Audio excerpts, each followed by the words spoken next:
When we travel, we don't leave our lifestyle behind. We bring it with us. We cook where we stay, walk wherever we can, and eat local when we go out.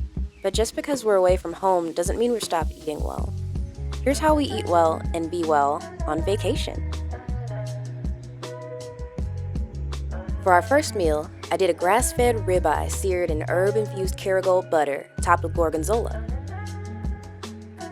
with rosemary potatoes on the side and fresh broccoli sautéed in the pan juices.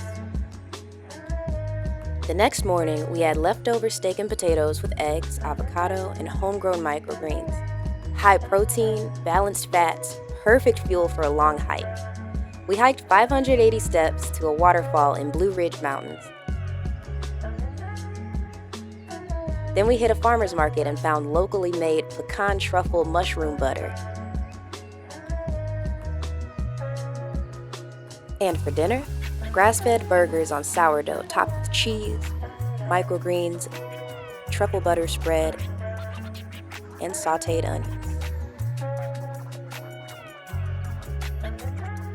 And then the next day, we had a protein-rich breakfast, which was great because we walked around downtown Asheville for a bit. And then we stopped at this local restaurant called Chai Pani, where we got the okra fries and then their tandoori chicken, which was super good. It was local, it was flavorful, and aligned with how we love to eat. Mindful eating doesn't stop when you travel.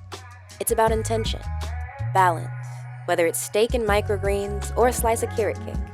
Eat well, be well, and see you next time.